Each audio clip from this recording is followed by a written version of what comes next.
Hello friends, आइए आज हम लोग स्ट्रेंथ ऑफ मटेरियल के अंदर टोर्सन ऑफ शाफ्ट, जो एक बहुत ही इम्पॉर्टेंट टॉपिक है स्ट्रेंथ ऑफ मटेरियल का, उसके बारे में पूरा डिटेल में देखेंगे। तो सबसे पहले हम समझे टोर्सन ऑफ शाफ्ट क्या है। तो बेसिकली टोर्सन की जो बात करते हैं तो ये ट्विस्टिंग मोमेंट से आता है टोर्सन।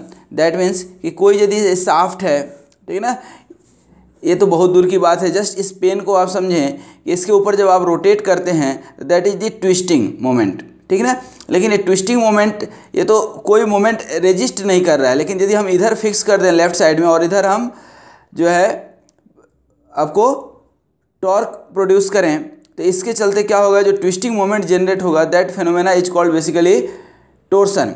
तो जो शाफ्ट होता है तो टोर्सनल स्ट्रेस जो है ये रेजिस्ट करता है, साथ में ही कई बार बेंडिंग भी at the same time.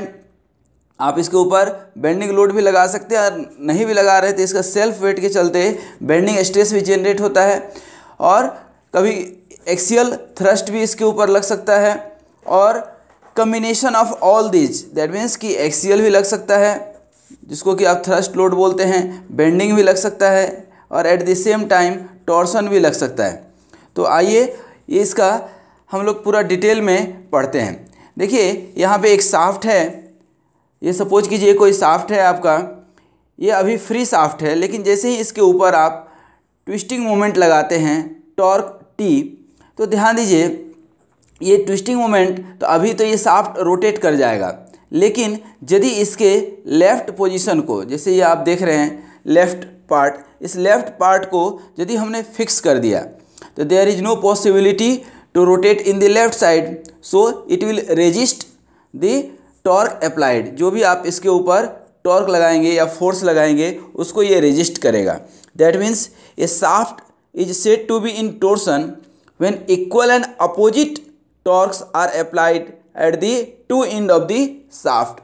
That means once you applied here torque it will resist at this end, तो इक्वल और अपोजिट टॉर्क लगेगा, ठीक है। तो this torque is basically equal to the force applied and the tangential distance, और you can say radius, ठीक है ना। यहाँ पे जो भी आप फोर्स लगाएंगे तो बेसिकली टॉर्क जो होगा ये force, twisting force into radius, ये टॉर्क कहलाएगा, ठीक है। तो अब हमें ट्विस्टिंग फोर्स, अब इस ट्विस्टिंग फोर्स के चलते क्या होता है, basically due to the application of this torque, due to the application of this torque, the shaft is basically twisted to subjected to twisting moment, and this cause the shear stress and shear strain in the material of the shaft, ठीक है। अब इस twisting से क्या होगा, shear stress generate होगा। कैसे, आपको मालूम है shear stress हमेशा सरफेस पे जनरेट होता है, और ये हम लोग पढ़ भी चुके हैं कि ये कोई आपका बॉडी है, जब इसके ऊपर आप फोर्स अप्लाई करते हैं तो आप देखेंगे तो ये कुछ इस तरह से डिस्टोर्ट होता है, ठीक है। और यही डिस्टोर्शन आपका फाई होता था, जिसको कि हम लोग शियर स्ट्रेन बोलते थे, ठीक है। और ये शियर स्ट्रेन जब आप निकालते थे तो दिस डिफॉर्मेशन, ठीक है ना, अपॉन दिस लेंथ निकलता था, ठीक है। और दैट मीन्स कि यहाँ यदि हम फाई निकालेंगे तो दिस अपॉन दिस, ये यदि डेल्टा एल हम मानते हैं और ये एल है, तो डेल्टा एल अपॉन एल तो यहाँ हो जाएगा। लेकिन आप जब शियर स्ट्रेस की बात कर रहे हैं और ये शियर फोर्स की बात कर रहे हैं, तो आपको मालूम है stress is directly proportional to strain. That means कि strain is directly proportional to strain, और कांस्टेंट ऑफ प्रोपोर्शनलिटी क्या होता था, सी इंटू फाई, ध्यान दीजिएगा। तो यहाँ स्ट्रेन इक्वल टू आप क्या लिख सकते हैं, टाउ अपॉन सी, ठीक है। तो अब हम सबसे पहला इक्वेशन जो यहाँ पे लिखेंगे क्या, phi equal to tau upon सी, पहला कंडीशन। दूसरा चीज़ आप ध्यान दीजिए, जो आपका डिफॉर्मेशन होता है, शियर स्ट्रेन होता है, वो सरफेस पे होता है, ठीक है ना। Always it is generated on this surface. तो अब आइए इस शाफ्ट के ऊपर ज़रा देखते हैं कि शाफ्ट के ऊपर जब आपने फोर्स लगाया, ठीक है ना, ये आपका शाफ्ट है। अब शाफ्ट का जो एक कोई भी लाइन है, ए और बी हमने लाइन ले लिया, ठीक है ना।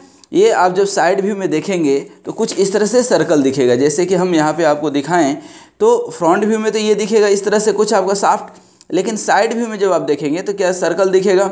अब सर्किल पे ये जो आपका पार्ट है, ध्यान दीजिए ये जो आपका लाइन है ए बी, ठीक है ना। अब जैसे ही इसके ऊपर ट्विस्टिंग मोमेंट लगाएंगे तो ए तो अपने जगह पे रहेगा, लेकिन ये शाफ्ट जो है, शाफ्ट का ये जो लाइन है, ठीक है ना, इसके अंदर शियर स्ट्रेस हो जाएगा और ये शियर स्ट्रेस के चलते शियर स्ट्रेन होगा और बी यहाँ से यहाँ शिफ्ट हो जाएगा, बी यहाँ से यहाँ आपका शिफ्ट हो गया। जब बी यहाँ से यहाँ शिफ्ट हो गया तो ये बी यदि आप साइड व्यू में देखेंगे तो ये बी यहाँ पे है और ये बी डैश यहाँ है, तो बी और बी डैश मिल करके, और ये रेडियस है आपका आर, ये रेडियस है आपका आर, इसी चीज़ को हम यहाँ पे डायरेक्ट दिखाए हैं। दैट मीन्स कि ये आपका बी जो है बी डैश पे आ गया, ए अपने जगह पे है। तो अब यहाँ पे दो कंडीशन है, एक तो फ्रंट व्यू में दैट मीन्स कि ऑन दी सरफेस, ठीक है ना, on the surface of the shaft, जब आप देखेंगे कहाँ, on the surface of shaft, यदि आप from triangle A B B dash आप देखेंगे तो यहाँ B B dash equal to क्या हो जाएगा, ये L into five, L into five, एक कंडीशन तो ये बन गया। And from side view, from triangle B O B dash, that means कि यहाँ पे देखेंगे तो यही जो आपका बी बी डैश है, यहाँ पे B B dash equal to कितना हो जाएगा, ये रेडियस इसका मान लीजिए क्या है, रेडियस आर, तो आर इंटू थीटा। तो ध्यान दीजिए ये थीटा जो है आपका कहाँ पे हो रहा है, ये साइड व्यू में, ठीक है, और ये कहाँ पे हो रहा है, सरफेस पे, दैट इज शियर स्ट्रेन। तो अब यहाँ दोनों इक्वेशन से, दोनों इक्वेशन में बी बी डैश निकाल रहे हैं, तो इक्वेटिंग दिस टू इक्वेशन आप दोनों को क्या कर सकते हैं, इक्वेट कर सकते हैं, इक्वेटिंग दिस टू इक्वेशन, तो क्या हो जाएगा, R theta equal to L into five लिख सकते हैं। तो ये एक आपका इक्वेशन हुआ, R theta equal to L five. अब इसको हम सॉल्व करें उसके पहले आप थोड़ा सा इसमें ध्यान दीजिए कि आर क्या है, ये है आपका रेडियस ऑफ शाफ्ट, ठीक है। ये थीटा क्या है आपका, angle of twist, angle of twist.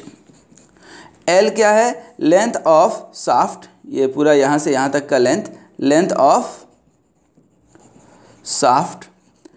And remaining five is nothing, just it is the shear strain produced on the surface, ठीक है। अब यहाँ से ये ध्यान दीजिए, ये जब आपका इक्वेशन निकल गया, ठीक है ना, ये इक्वेशन निकला हमारा, ठीक है ना, R theta equal to L five.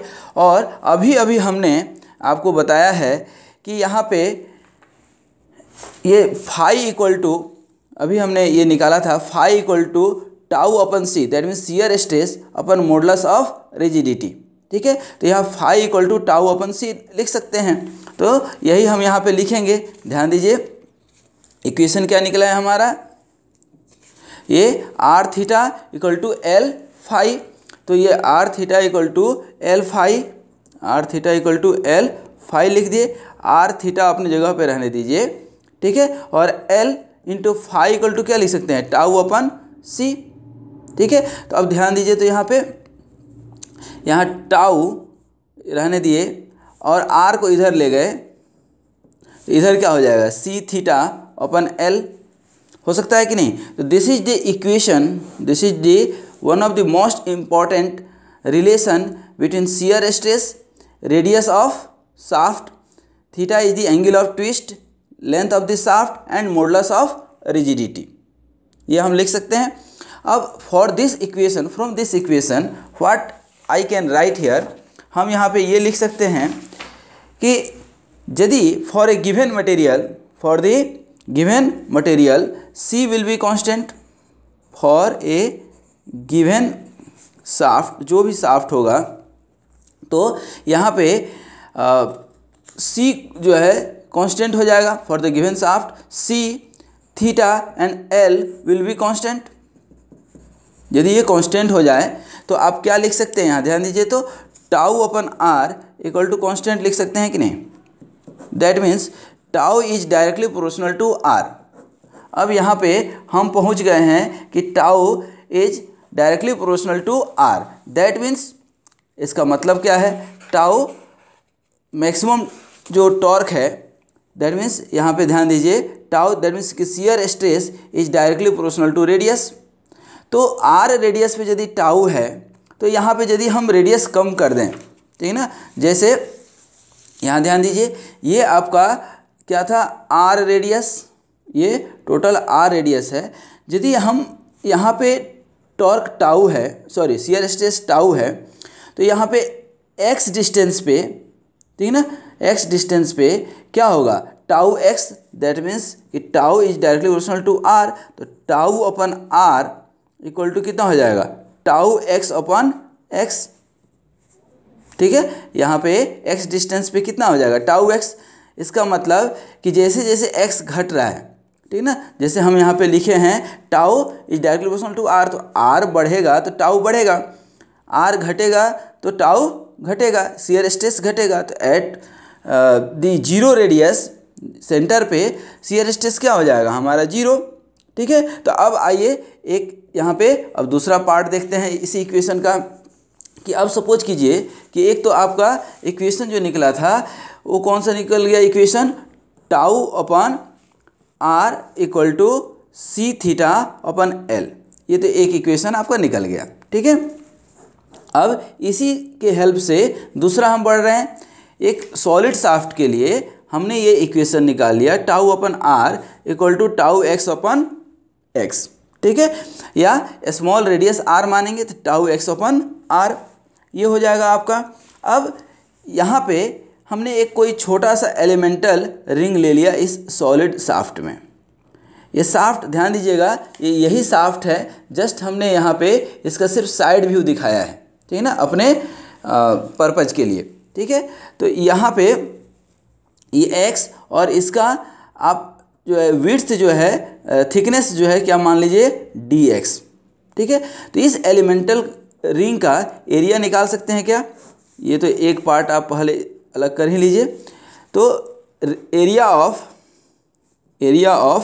Elemental ring जो आपने लिया है एलिमेंटल रिंग, इस एलिमेंटल रिंग का एरिया क्या हो जाएगा, इस एलिमेंटल रिंग का एरिया हो जाएगा आपका, ये सरकमफ्रेंस कितना हो जाएगा, 2 पाई एक्स होगा कि नहीं, 2 pi x, area equal to 2 pi x circumference, और थिकनेस कितना हो जाएगा डी एक्स, क्योंकि इसको कहीं से कट करके इस एलिमेंटल रिंग को आप क्या करते हैं, इस एलिमेंटल रिंग को यदि आप ऐसे कर देंगे तो ये 2 पाई डी एक्स तो थिकनेस था, और ये 2 पाई एक्स ये हो गया 2 पाई एक्स, तो इसका एरिया कितना हो गया 2 pi x into d x, rectangular shape आ गया। ठीक है, तो अब यहाँ पे 2 पाई एक्स डी एक्स की जगह पे ये एरिया हो गया। जब ये एरिया आपने निकाल दिया तब हम क्या निकाल सकते हैं, टर्निंग फोर्स, इसके ऊपर जो भी आप फोर्स लगाएंगे, क्योंकि ये ट्विस्टिंग के लिए आपने फोर्स लगाया होगा, इसको हम लोग बोलते हैं टर्निंग फोर्स। क्या बोलते हैं, turning force on the elementary circular ring. ठीक है, एलिमेंट्री सर्कुलर रिंग, इसके ऊपर आप निकालेंगे तो शियर स्ट्रेस, अब शियर स्ट्रेस यहाँ पे कितना हो जाएगा, निकाल चुके हैं आप, एलिमेंट्री रिंग एक्स एरिया पे टाउ एक्स है, तो tau x into area D A, area D A, इसको एलिमेंटल है तो एरिया डी ए मानना पड़ेगा, बाद में इंटीग्रेट करेंगे। अब इस tau x into 2 pi x D x, तो ये क्या हो गया आपका टर्निंग फोर्स। अब ये फोर्स है, हमें चाहिए क्या, ट्विस्टिंग मोमेंट, ठीक ना, या turning moment, twisting moment. Twisting moment क्या होता है, मोमेंट फोर्स इंटू एरिया, तो फोर्स कितना है, टर्निंग फोर्स यही है आपका tau x 2 pi x D x, और डिस्टेंस कितना है एक्स, यही रेडियस, दैट मीन्स कि टर्निंग मोमेंट। अब इसको हम स्मॉल वैल्यू के लिए डी टी लिख सकते हैं, तो डी टी इक्वल टू कितना हो जाएगा, डी टी इक्वल टू हो गया आपका यहाँ पे टाउ एक्स इंटू 2 पाई, ये एक्स अंदर लेंगे तो क्या हो जाएगा x square into d x, इसको दोनों तरफ से इंटीग्रेट कर दीजिए। ध्यान रखिए इंटीग्रेट कहाँ से करेंगे, 0 टू कैपिटल R, 0 से R तक आपने इसको क्या कर दिया, इंटीग्रेट कर दिया। ठीक है, अब यहाँ ध्यान दीजिएगा, यहाँ पे टाउ एक्स का वैल्यू आप निकाले हुए हैं। ठीक है, तो टाउ एक्स की जगह पे आप क्या लिख सकते हैं, देखिए तो यहाँ पे टाउ एक्स की जगह पे tau upon are into x, ये जाएगा टाउ एक्स की जगह पे, into 2 pi x square d x. ठीक है, और ये इंटीग्रेट होगा तो ये टाउ और आर तो कांस्टेंट हो गया, तो इधर इंटीग्रेट हो जाएगा 0 टू आर। ठीक है, अब यहाँ पे tau upon R square root integration 0 to R, और ये क्या हो जाएगा 2 पाई, तो 2 पाई भी आप चाहें तो बाहर निकाल सकते हैं, 2 पाई, और इधर क्या बचेगा x Q into d x. ठीक है, और इसको जब आप ब्रेक करेंगे तो 2 pi tau upon are into क्या हो जाएगा x to the power 4 upon 4, 0 to R. ठीक है, अब इसको आप थोड़ा ब्रेक कीजिए, तो आप ब्रेक करेंगे और तो क्या मिलेगा आपको, यहाँ पे डी टी की जगह पे टी इक्वल टू क्या हो जाएगा, ये 2 पाई टाउ अपन आर, और ये r to the power 4 upon 4, ये -0। ठीक है, अब यहाँ पे ये torque upon 2 pi into tau upon are into r to the power 4 divided by 4। ठीक है, अब यहाँ पे देखिए तो ये टॉर्क हम रहने दिए, टॉर्क यहाँ पे ये रहने दिए, और यहाँ पे 2 पाई भी रहने दिए, टाउ अपन आर भी रहने दिए। आर की जगह पे क्या डायमीटर अपन 2 लिख सकते हैं, ध्यान दीजिए, तो डायमीटर अपन 2 लिखेंगे तो ये क्या हो जाएगा d टू द पावर 4, ये 4 तो आपका पहले से है, ये 2 टू द पावर 4 होगा तो कितना हो जाएगा 16, ये 2 से ये 2 कैंसिल होगा, तो क्या हो जाएगा tau upon are into pi d to the power 4 upon 32 लिख सकते हैं। ठीक है, अब देखिए तो ये टॉर्क अपन टाउ अपन आर और ये pi d to the power 4 upon 32 क्या होता है, IP polar moment of inertia. ये पोलर मोमेंट ऑफ इनर्शिया कैसे निकलता है कि कोई भी शाफ्ट है, ठीक है, तो इसका मोमेंट ऑफ इनर्शिया जो है एक्स के अबाउट या IY के अबाउट जब आप निकालते हैं, ठीक है, IY के अबाउट आप निकालते हैं तो क्या होता है, ये basically pi d to the power 4 upon 64। ठीक है, और IZ क्या होता है, पोलर मोमेंट ऑफ इनर्शिया।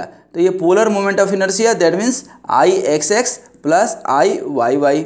अब इसको आप सॉल्व करेंगे तो you will find here IP equal to pi d to the power 4 upon 32, ये आपको निकलेगा। अब यहाँ से देखिए तो टॉर्क अपन इधर ले लेंगे IP equal to tau upon R, तो ये आपका इक्वेशन निकल गया। अब ध्यान दीजिए, यही टाउ अपन आर की जगह पे आप क्या निकाले हुए हैं, ध्यान दीजिए, यहाँ पे आप निकाल करके रखे थे इक्वेशन। ठीक है, आपको अच्छे से याद होगा कि यही इक्वेशन जो है हमने निकाला था। यहाँ पे ये equation tau upon are equal to C theta by l. तो यहाँ से from this equation, from equation number 1 2 जो भी आपने माना हो, ठीक है, इस इक्वेशन से आप यहाँ पे क्या रख सकते हैं, torque upon IP equal to tau upon r और ये सी थीटा बाई एल, तो यहाँ पे क्या लिख सकते हैं, सी थीटा बाई एल। ठीक है, तो this equation is called torsion equation. ठीक है, तो टोर्सन इक्वेशन अब क्या निकल गया आपका। अब फाइनली यदि हम यहाँ लिखना चाहें टोर्सन इक्वेशन तो क्या लिख सकते हैं, ध्यान दीजिए, इसी शाफ्ट के लिए यही शाफ्ट था अपना, तो इक्वेशन क्या हमारा निकला, torque upon IP equal to C theta by l equal to tau upon r. अब इसको जिस तरह से आप चाहें उस तरह से लिख सकते हैं अपने सुविधा अनुसार।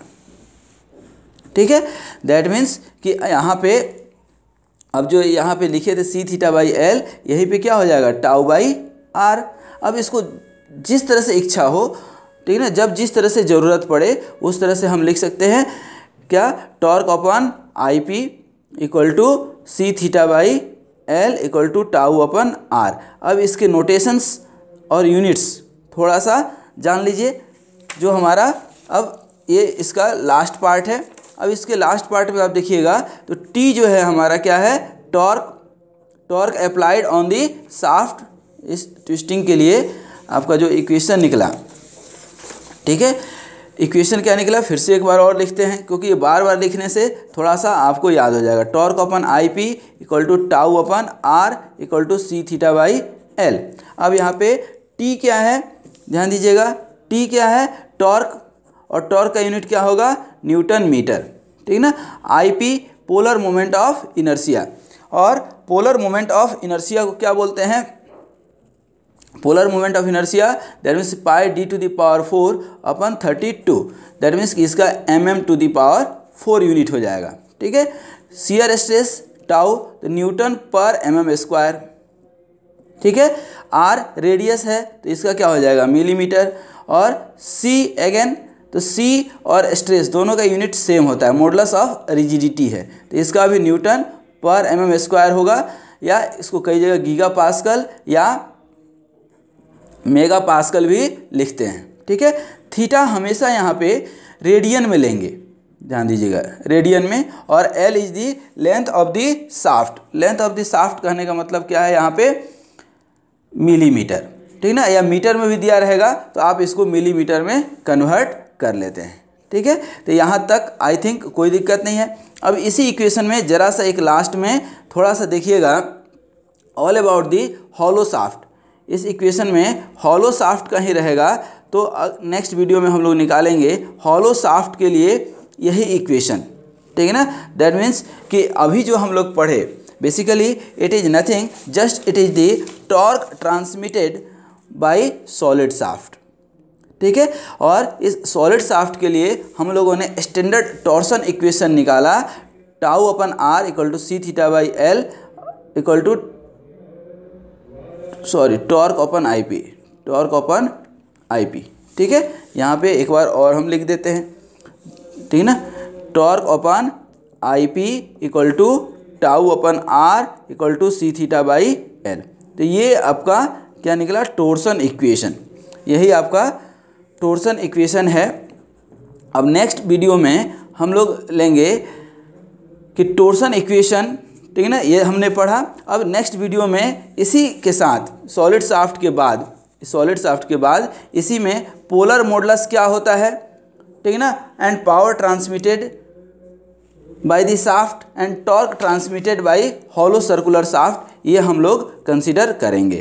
तो अभी तक का वीडियो देखने के लिए आपको बहुत बहुत धन्यवाद, और इस वीडियो को ज़रूर लाइक कीजिएगा, अपने दोस्तों के साथ ज़रूर शेयर कीजिएगा दोस्त, क्योंकि they alone live who live for others, ठीक है। तो दूसरे के लिए भी जो है कुछ हेल्प कीजिए और इस वीडियो को प्रमोट कीजिए, और कहीं डाउट है तो ज़रूर कमेंट बॉक्स में या कम्प्लीमेंट बॉक्स, जो भी आप समझें, ज़रूर लिखें, और इसी तरह से वीडियो देखते रहें, अपने मैकेनिकल का नॉलेज बढ़ाते रहें। Wish you all the best, thank you very much.